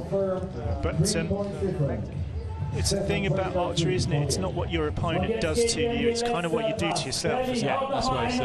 Yeah. Like, Demir now, just get 10, 2 9s, he's home and dry. Which he's more than capable of and has done throughout the week and throughout this match. 29, 28, 29, 30 for his previous 4 ends in this match. So it all comes down to this. The last time Hansen shot an 8 was... He probably wasn't shaving, was he? Here he goes. Stephan Hansen, the world #1, finds his form. Yeah. A 10. When you know you've got to beat the world #1, does that get you thinking when you're on the line? It does, yeah. But then it's always nice to, sometimes the underdogs love it, don't they? 10 for Hansen. He's doing absolutely everything he can to try and haul McGackley back in. He is fuming with himself. And another 10 is McGackley. There. He's smiling. He's like, it's 3 points. I've got you. He knows it.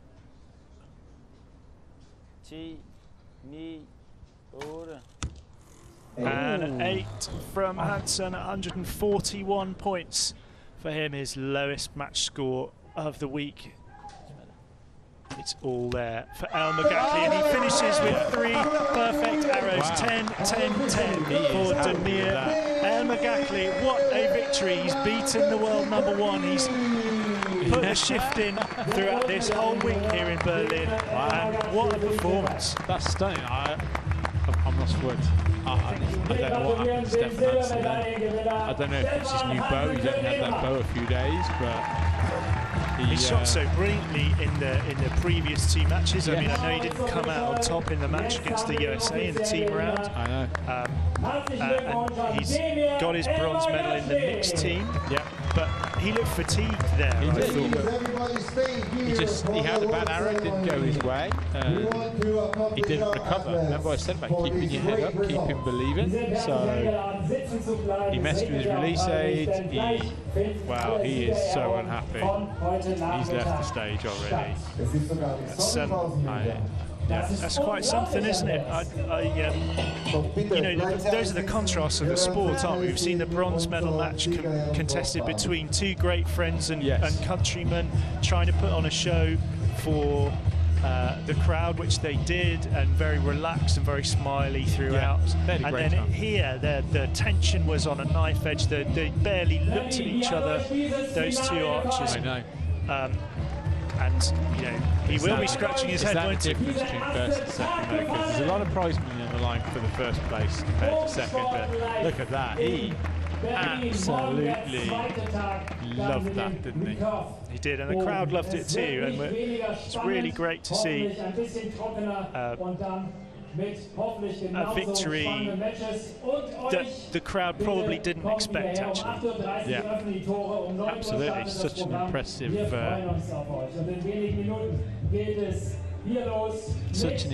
match, actually. I'm impressed with Almagachi in that, and that's how he won the World. Remember, I said he won the World Cup because everybody who shot against him kept falling down. Yeah, and he just kept doing what he does. He doesn't shoot 150s, but he doesn't. He stays in the game. Doesn't give up. Yeah, he came out well. He let Hansen back in, and you think that's it. The door's closing now. He's done it. Yeah.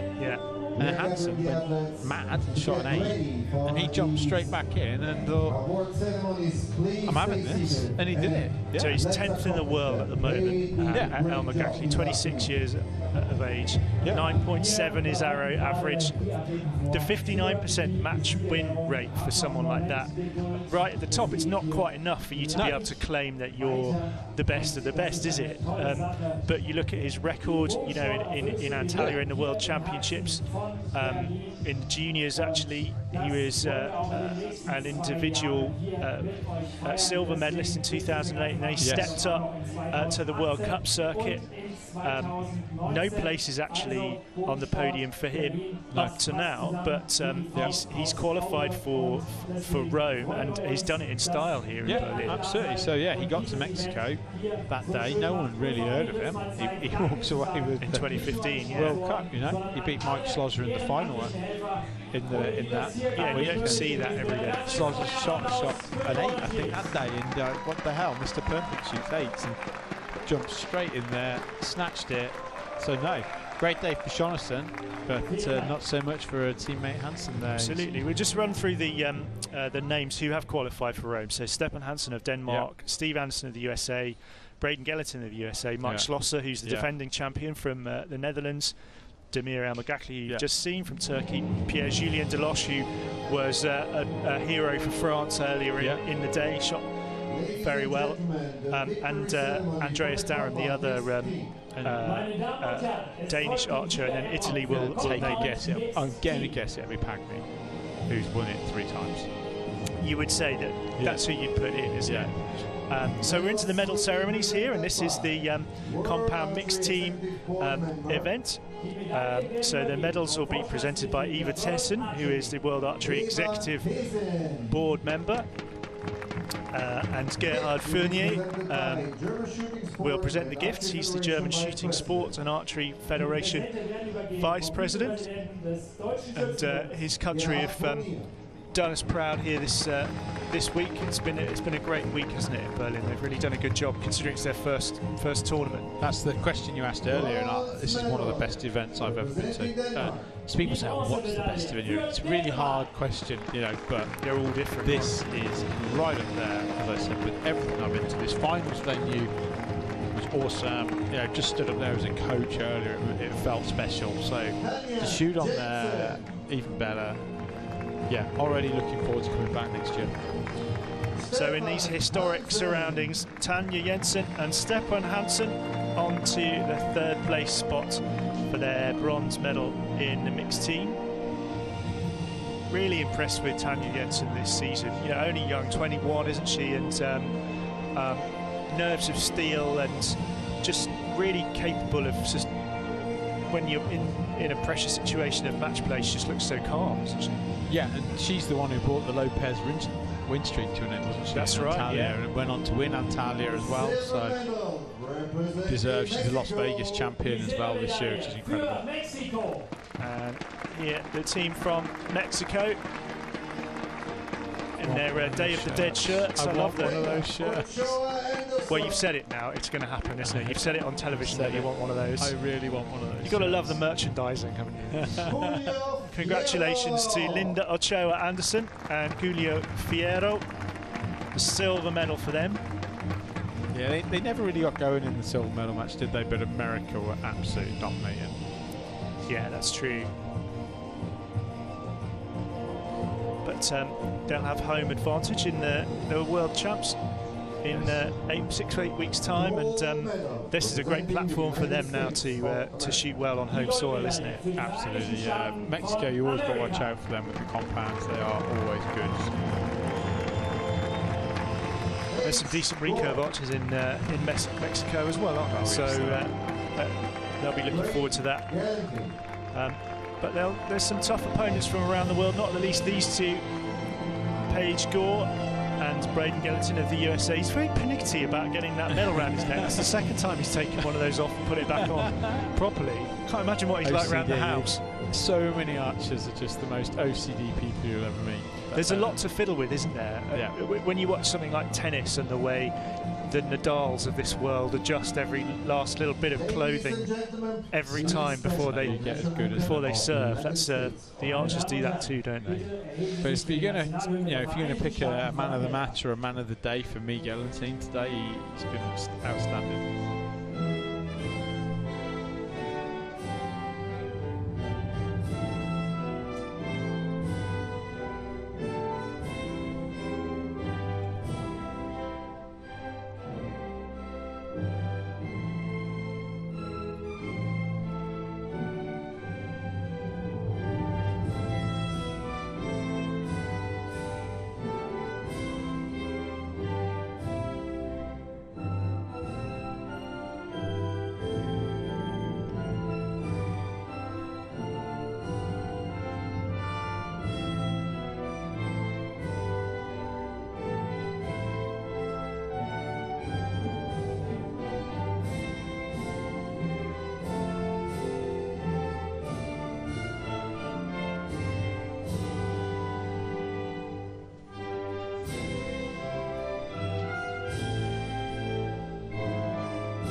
You know, the mixed team's my favourite.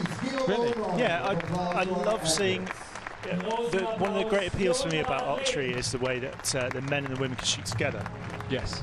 And we've seen it actually in qualification that the women are quite capable of outshooting the men. Yes. Actually, and it's just one of those sports where it's just great to see men and women on the line together in a mixed team. I think it's one of archery's strongest suits, and I know not in this form, but with the recurve bows that we'll see tomorrow, that they find themselves in a mixed teams in Tokyo 2020 as well. That is awesome for the sport, because now you can win 3 medals now at the Olympics, not just 2, and that you can win 3, I think is so much more.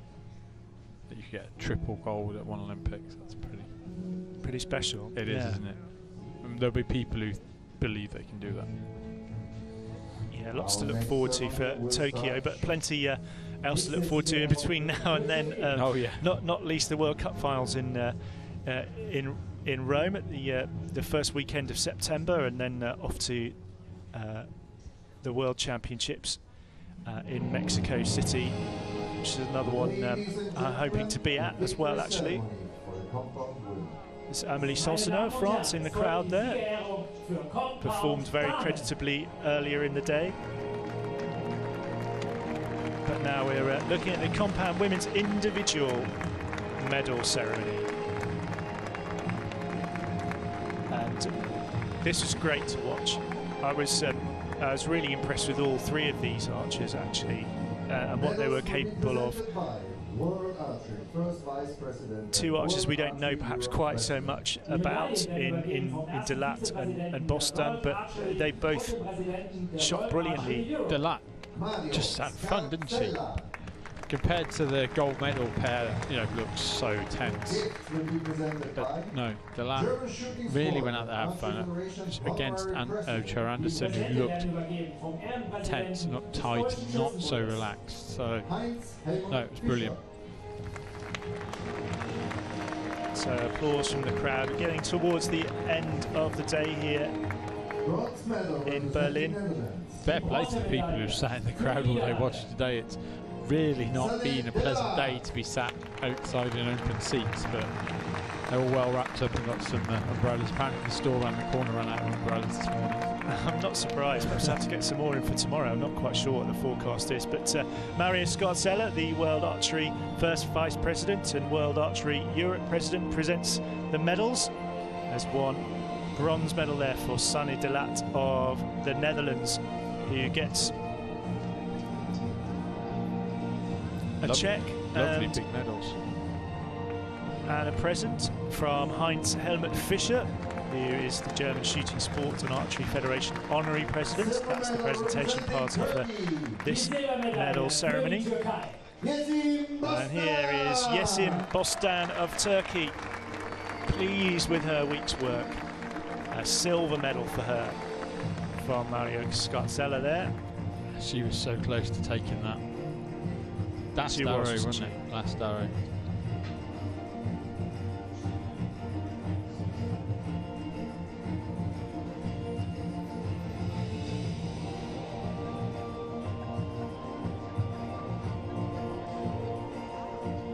And a check and a teddy bear to take home.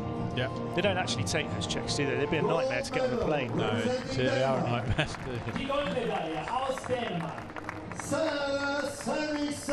And here she is, Sarah Sonicson. Lots of applause from the crowd. Yeah, finally got a gold.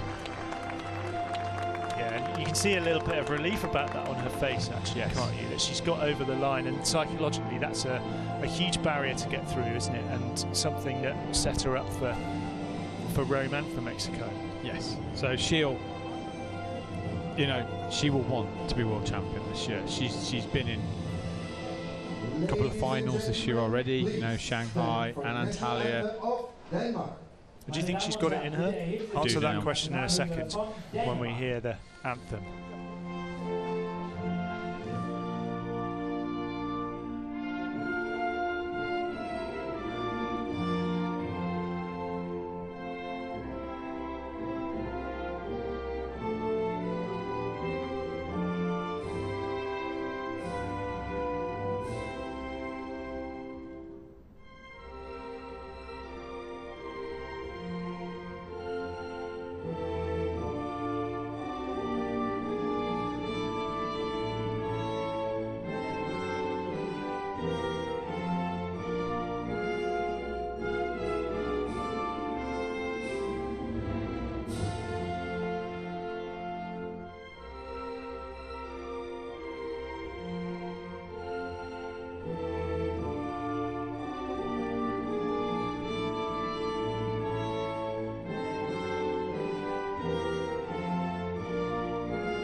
Ladies and gentlemen, please give a warm round of applause. So Sarah Sonicson, yeah, do you think she's got it in her to be World Cup champion this year? Or do you think, you know, Lopez wasn't here, which might be interesting in terms of her rhythm and her flow in terms of shooting, but is it between the two of them for the title this year, do you think? Be a good final, wouldn't it? again, they've had some big finals, and I think now she's won. It was daunting to beat Lopez to win it. But yeah, I think she can challenge. You know, Lopez has never been world champion either. She got bronze in Copenhagen. I think those two are going to be going to the world championships, and I want to be world champion. There'll be people like Paige Gore who are really going to push them hard. Tonya Jensen, he's shot brilliantly. Other people like that, you know, Bostan Delat, the way she shot today as well. You know, so there's a lot of top female archers now. There's two dominating in Lopez and Jonathan, but yeah, I think Mexico and the World Cup final and Mexico will be a great end to the season. Big matches coming up. The victory ceremony for the compound men. So here we go then, compound men's medal ceremony then, the last official action of the day here in Berlin. Although we'll be back tomorrow, we'll do it all again, but with the recurve bow. So men's and women's teams in the morning, and then mixed teams in the individual events in the afternoon. Very exciting, some great stuff in prospect there, which we're looking forward to. Today's matches have been outstanding, actually. Really, all the matches have been really close, haven't they? Really, nothing's been a runaway. So no, and sometimes you get that in pure score matches. Yes. So Erdener, the IOC Vice President and World Archery President, there on the left of the screen will present the medals, and Hans-Heinrich von Schöffels is the German Shooting Sport and Archery Federation President, and he'll present the gifts and the checks. Bronze medal representing the United States of America. And up on to the third place spot on the podium, Braden Gellentin. Wonderful effort from him all week. 2 gold medals in the team events and a bronze for him as an individual archer. And your man of the week, John. yeah, well, my man of the day this week. Yeah, 2 golds in the team. He drove that mixed team home. You know, Paige had a slightly slow start, but he was straight in on that 10. Nearly shot the clean round as I opened my mouth in the last arrow. Sorry, Braden. You know, and his arrow was the winning arrow in the nearest the middle, wasn't it? At the team round as well. And he shot a great match against his friend Steve for the bronze as well. So here's Stephan Hansen ruefully taking his spot, but nothing to be ashamed of. I mean, he obviously, as a young archer, he's got less perspective on the game than someone like Gellentin, who's 31. He's been around. He's been on the tour for years and years. He'll be disappointed with their silver, but actually, it's just another podium and another medal in a quite remarkable career already. Yeah, he's had a lot of victories, and he had this little thing until he'd been in 8 gold medal matches and never lost one or something so now he's had a couple of silvers. But he, again, like Jonathan, he will be going to Rome in 2 weeks. Yeah, that's all he can see. Mexico, he will want to he wants to regain his world championship title. So yeah, he puts a lot of expectation on those young shoulders. But this guy today, take my hat off to him. Yeah, absolutely. Demir Elmagakli of Turkey, a gold medalist here. Yeah. What a performance. Just held it together, didn't he? And not intimidated at all by Hansen's talent or his recent record. Like we said, he stood there and he said, "You're going to have to beat me if you want this gold medal." Yeah, and I'm going to take it to you. I'm just going to shoot a solid little round. Yeah, and he did. And I think he deserved the win.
And applause for all three athletes, and you hope that the crowd are giving themselves a little bit of applause as well, because, like you say, they've sat here in pretty rainy and inhospitable conditions, and they've watched some great archery. Not least that last match of the day, which was a real battle of will between Almagakli of Turkey and Hansen of Denmark.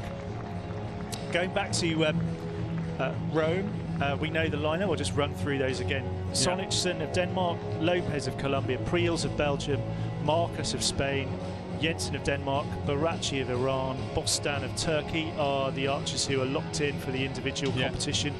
Thank you. And you reckon maybe Tonya to go in there as... I'm going to take that guess, yes.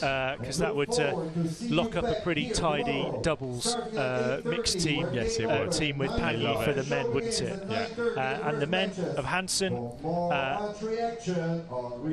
Darum of Denmark are going along to Rome, as are Gelantine and Anderson of the USA. Mike Schlosser gets the chance to defend his World Cup title.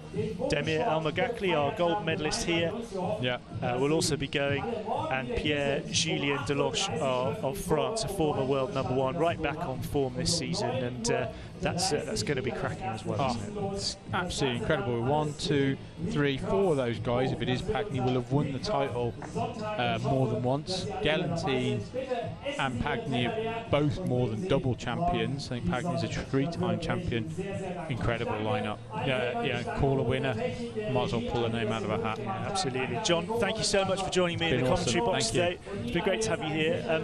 We have another day of action here in Berlin to take care of tomorrow. Recurve's final day with teams, mixed teams and individual matches to be won. The action starts back here at 9:30 a.m. Do join us then. But from all of us here, we'll leave you with some images of today's action. It's bye-bye for now, and thank you for watching. Bye-bye.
Wow.